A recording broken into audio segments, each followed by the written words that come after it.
Good morning, good morning, good morning. I'm so glad you're here with me on this show today, the show called Vision Alignment. And Vision Alignment is a show that we put together in terms of, well, not in terms of, but in hopes of, helping people to understand their own vision and what it means to have vision and how important it is to be able to make sure your vision is aligned with other people's vision, or with aligned with the company vision you're working for. So I'm so glad you're here with me this morning, and just can't tell you how excited I am, because today is the day that I got my contract for the Ohio School for the Blind. Wow, that is absolutely awesome. I mean, it's been a while coming, but now it's finally here. So I'm excited to have that contract in place and to be able to get started with the after-school program that I've been helping to lead. I'm a site coordinator, so I'm not a teacher by any means, but I do at least help to organize the different individuals that come in and help with the different clubs that we have. As you know, we have the knitting club, we have the CrossFit club, but we also have the cooking club. We have lots of different clubs all across, but one of my favorite clubs is the knitting club. And I can't tell you how much I've learned from those students at the knitting club. So when we talk about alignment and making sure your vision is aligned with the company you're working for, I think about the instructors and the teachers at the Ohio School for the Blind. Their vision is to be able to help youth with visual impairments. So not all of them are completely blind, but still they may be in some transition to blindness, or who knows what's going on with the individual students.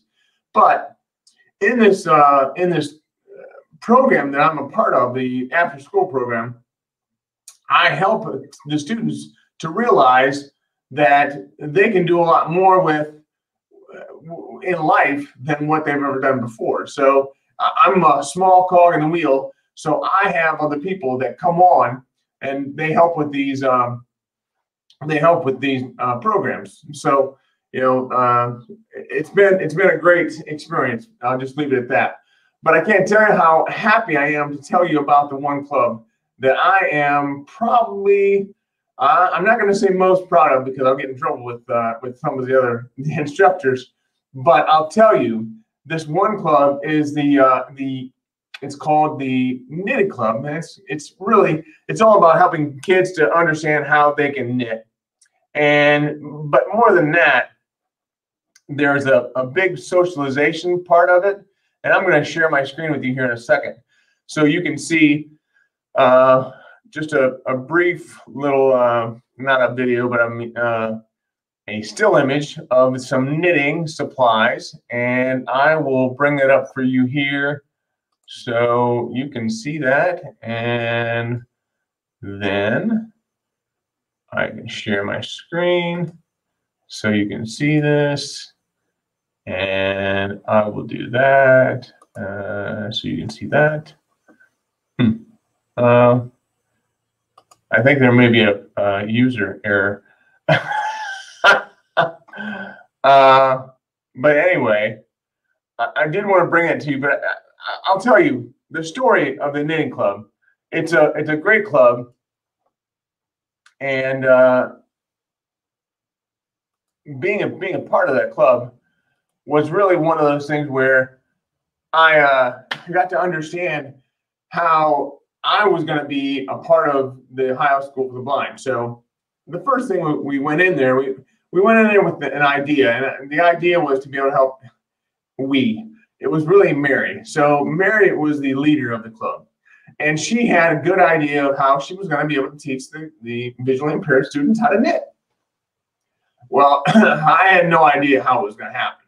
So the first day we arrived at Joanne Fabrics, and we arrived at the front right corner of the store, and we had to, of course, go to the back left corner of the store.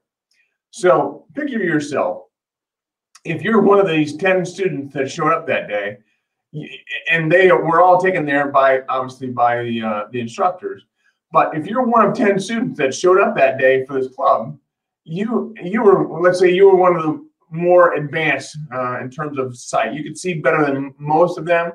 So even still, you had to bump and weave your way back through the entire store in order to get to where you wanted to go. Well, once you finally got there, you wanted to make sure that you had a certain color of yarn. Why did it matter? Well, it mattered because you were knitting a scarf for your mom, and your mom's favorite color is blue.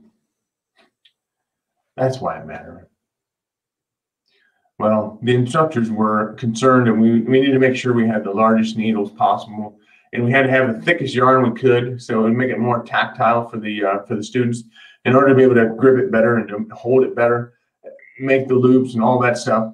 So, you know, we got what we needed, we got the right supplies, we checked out, and then we had to wait another week before we went back to the class, where the club, where we were going to have the knitting lesson. And you know, so this first night of the club came around a week later, and I wasn't planning on going because I didn't think they would need me. I mean, what am I gonna do? But I did, and I got to thinking about it, and I'm like, gosh, you know, I felt really weird. But so I walked in anyways. Like I said, I was a little bit late. And I walked in, and all of a sudden, I realized that one of my good friends was there. I mean, good friends. One of the people that I met about a week earlier was there, and I could talk to him. He was nice enough, and he was the one that led the club back to the knitting supplies. Well, anyways, we're just calling him Friend for now. Anyway, so I went over to Friend, and I said, "Friend, how you doing?" He said, I'm having trouble. I don't know what's going on.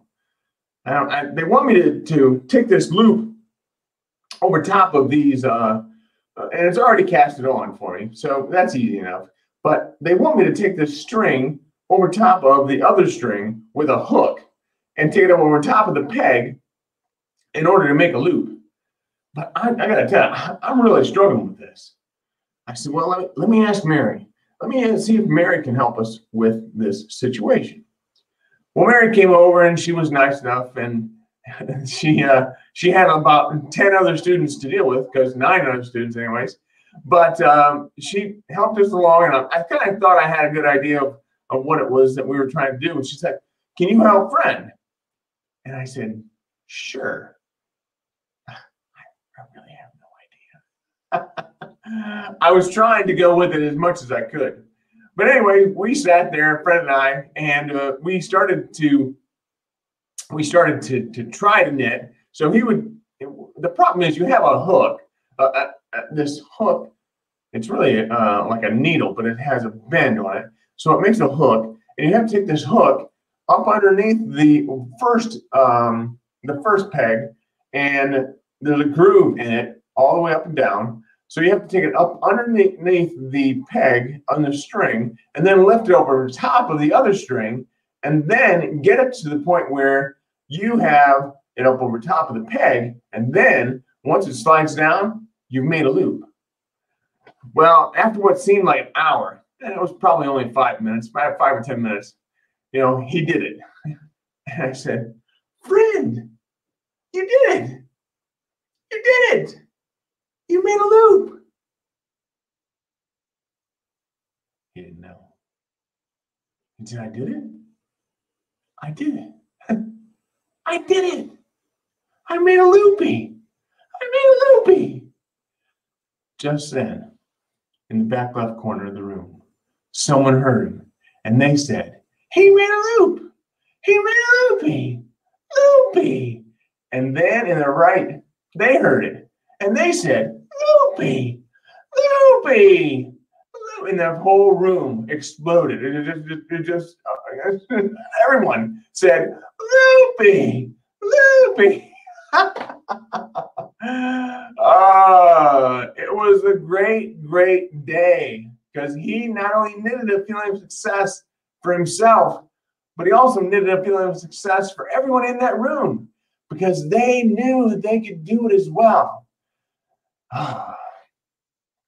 It was an awesome day, one that I will never forget. But I'll tell you, there's a lot of students there, and they'll never forget it as well. So at the Ohio School for the Blind, they teach not only the students, but they teach the teachers, and they teach the guys like me. They teach us that our disabilities don't have to be our limitations. Our disabilities can be what excels us forward. So for me, my disability is having one eye, and my disability has excelled me forward because that's now my business, is to talk to people about what it is they're going through. You know, one of the areas where I'm trying to make sure my vision is aligned with my company is to help people that are with disabilities and to be able to help them. So I have a show. This show is one of them. It's called the Vision Alignment Show. But there's also a show called The Stroke of Genius. The Stroke of Genius airs at 11:30 on Friday mornings.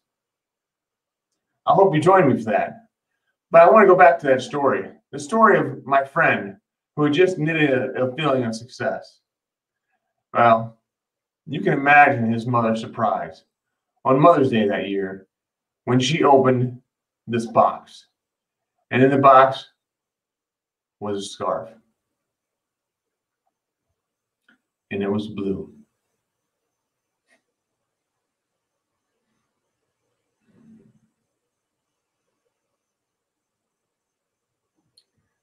Having done that for his mom, that's all he wanted to do. He did that for his mom, and he made her so happy. Tears of joy. Absolute tears of joy. Well, thank you for joining me here this morning. Thank you for being a part of Vision Alignment. Now, make sure that your company, your vision is aligned with your company or whatever it is you're doing day in, day out. So make sure that you're doing what you are representing to the world. So when you do that, when you have those conversations with people, you can make sure that this is in alignment with you, with who you are. It's something that having to do with intentional congruence, personal intentional congruence. Look it up. Something we'll talk about more later. But hey, that's all I got for this morning. Thank you very much for being here. I love you. Keep on doing what you're doing. But as always, keep one eye on the road. Thank you.